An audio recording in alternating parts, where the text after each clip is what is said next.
Assalamualaikum warahmatullahi wabarakatuh. Kembali lagi nih sama aku Lucy di podcast kali ini. Dan tentunya kali ini aku nggak sendirian karena aku ditemenin sama temanku jauh-jauh dari Jogja dan dia adalah adik dari pemilik bagasi hidroponik. Dan kita sambut dulu dong. Halo Mas Yoga, bisa kenalin dirinya dulu?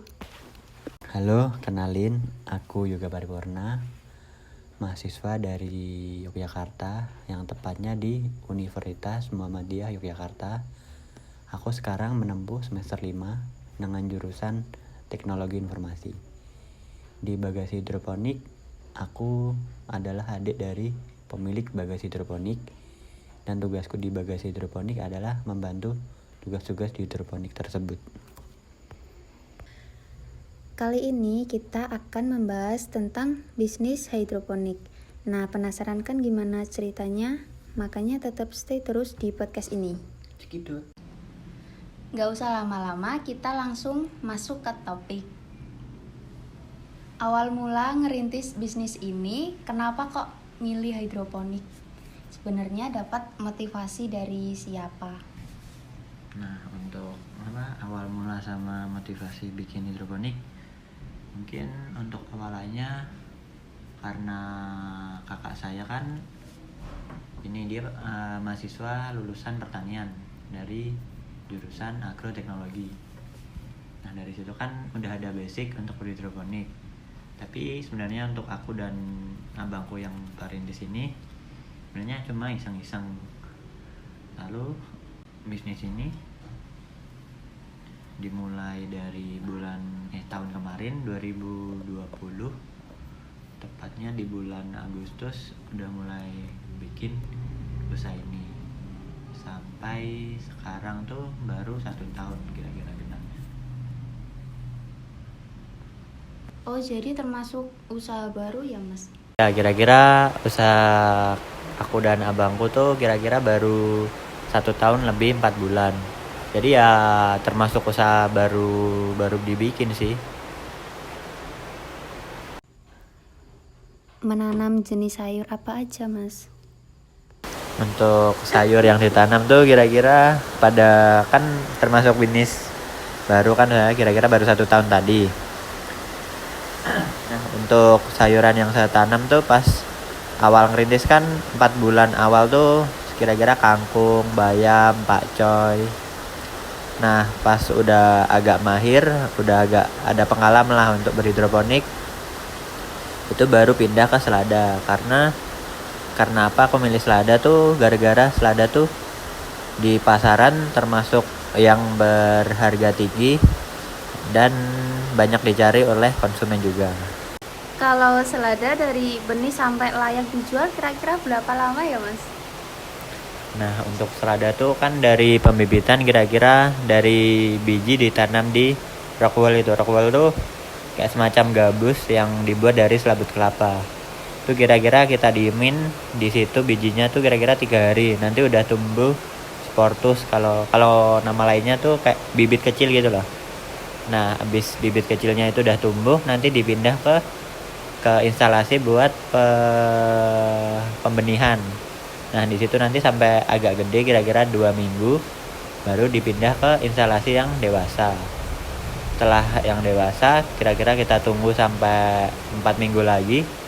Jadi sekitarnya dari kecil sampai dewasa tuh sekitar 1 bulan 2 minggu udah bisa dipanen. Nah, tadi ada instalasi pembenihan sama instalasi dewasa. Itu bedanya apa ya? Nah, untuk bedanya instalasi pembenihan dan dewasa, di instalasi pembenihan itu kira-kira pakai talang. Jadi talang tuh kan agak tinggi gitu. Nanti kita potong dulu jadi 2. Nanti kita ambil dasarnya itu buat naruh rockwoolnya tadi. Nanti ditaruh berdekatan. Kira-kira 1 rockwool tuh kita potong ukurannya 1 kali 6 cm kali 1 kali 3 cm. Jadi sekitar 1 rockwool tuh isinya 18 benih. Nah, di instalasi pembenihan tuh kita taruh tadi rockwool tadi yang isinya 16 16 kotak tadi. Nah, di situ kan pakai talang. Sedangkan di instalasi pendewasaan itu pakai pralon. Jadi udah per pralon tuh sekitar panjangnya 4 meter, kita lubangin setiap 25 cm itu satu lubang. Jadi sekitar 4 meter tiap 25 cm satu lubang. Bedanya di situ. Biasanya kan dipanen waktu umur 1 bulan lebih 2 minggu. Kalau konsumen ingin beli seladanya saat umur masih 1 bulan, berpengaruh sama harganya enggak, Mas? Berpengaruh Mbak pada harganya. Nah, saat selada baru umur 1 bulan tuh kira-kira beratnya sekitar 70, 80, 90 gram. Nah, jika selada sudah sesuai umur, kira-kira 1 bulan lebih 2 minggu, itu beratnya sudah bisa 130, 140, 150 gram. Nah, harganya juga berbeda jika sudah sesuai umur panen. Itu 1 kilo, kan kita jualnya per kilo. Nah, 1 kilo tuh bisa berkisar 6 sampai 7 pohon. Nah, jika masih belum 1 bulan, beratnya kan tadi 70, 60, 80. Nah, itu lebih dari 7 pohon, sekitar 10 atau 11 pohon. Jadi itu pengaruh pada harga juga. Gitu, Mbak. Jadi harganya lebih mahal yang umurnya lebih tua ya, Mas, karena sudah memasuki kualitas terbaik. Oke, selanjutnya cara pengemasan seladanya itu bagaimana, Mas? Kalau pengiriman jarak jauh, misal nih ada konsumen dari luar kota, kan jauh tuh, nggak mungkin kesana juga, tahu mager gitu. Apa bisa nih dikirim jarak jauh gitu? Nah, untuk cara pengemasannya tersendiri tuh, untuk pengemasan normal, pertama kita ambil seladanya dari instalasi. Kita pilih-pilih dulu selada yang bagus. Nanti kita taruh di kayak keranjang gitulah. Kita ambil kiranya sekitar dari instalasi itu sekitar 10 buah sampai 15. Lalu kita taruh dulu di tempat yang bagus. Lalu setelah itu kita bersihkan dulu daun-daunnya yang kering, daun-daun yang kurang layak, serta kita potong akarnya sesuai keinginan konsumen juga. Jika si konsumen ingin akarnya tidak dipotong juga bisa. Lalu kita taruh di plastik yang paling besar, plastik kresek gede itu. Itu 1 kresek kalau selada gede kira-kira bisa 16 pot kalau nggak salah. Jika ukurannya masih kecil itu bisa sampai 25.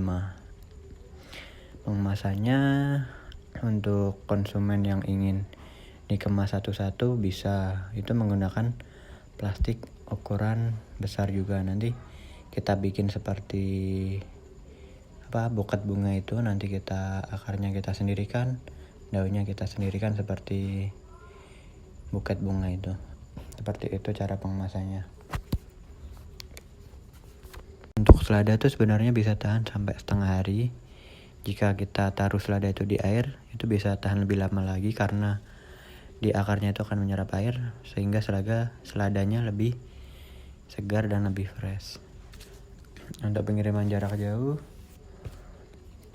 sebenarnya bisa menggunakan ekspedisi lewat mobil pick up itu. Nanti kita taruh seladanya di tempat seperti keranjang yang kotak besar itu. Nanti kita kasih air di kotaknya itu. Nanti seladanya di situ bisa segar dan fresh. Dikirim ke jauh, seperti dikirim ke Malang, seperti ke Jakarta, Surabaya, ke Jawa Barat atau Jawa Timur lah, itu bisa. Tapi itu menggunakan ekspedisi yang lebih besar dan menggunakan biaya yang lebih banyak juga. Nah, untuk lahan kami itu kira-kira baru dikirim di sekitar Jogja saja. Seperti itu. Kira-kira yang beli selada Mas siapa aja? Apa dari supermarket, rumah makan, atau perorangan? Untuk konsumen yang membeli selada tuh siapa aja, apakah dari supermarket atau rumah makan, itu tidak tergantung juga, karena Untuk pembeli dari kebun kami itu kebanyakan dari perseorangan atau bisa dari usaha UMKM kecil, itu seperti bikin rice ball, bikin hamburger, bikin kayak toast gitu, di dalamnya ada selada sama daging, itu juga pernah beli di kebun kami. Untuk supermarket sama pasar itu belum. Kalau untuk pasar sebenarnya udah pernah. Kami udah pernah mengirim ke situ sekitar 10 kilo di situ. Pasar sebenarnya bisa seperti pasar modern, bukan pasar tradisional itu. Tapi untuk supermarket kami belum bisa ke situ karena di supermarket itu punya target satu hari harus memasak dan kualitasnya harus terjaga, kuantitasnya juga harus terpenuhi setiap harinya. Kebun kami belum dapat memenuhi itu, maka untuk proses panen tuh sekitar 1 minggu itu bisa 3 kali. Untuk 1 minggu sekali itu belum bisa. Maka dari itu kita fokusnya ke perorangan, permintaan pasar, UMKM kecil itu dulu. Jika lahan kami sudah lebih besar sekitar 1 hektar, kemungkinan kami baru berani merambah ke target supermarket. Jadi sekarang ini targetnya perorangan atau UMKM kecil. Nah, untuk target pemasaran selanjutnya, ketika lahan sudah sekitar 1 hektar, bisa merambah ke supermarket. Begitu, Mas. Oke, teman-teman, ternyata itu dia cara mengelola hidroponik dan memasarkan hidroponik kepada konsumen. Bagi kalian yang telah mendengarkan podcast kali ini, akhir kata aku pamit dan temanku Mas Yoga juga mohon pamit. Terima kasih banyak. Wassalamualaikum warahmatullahi wabarakatuh.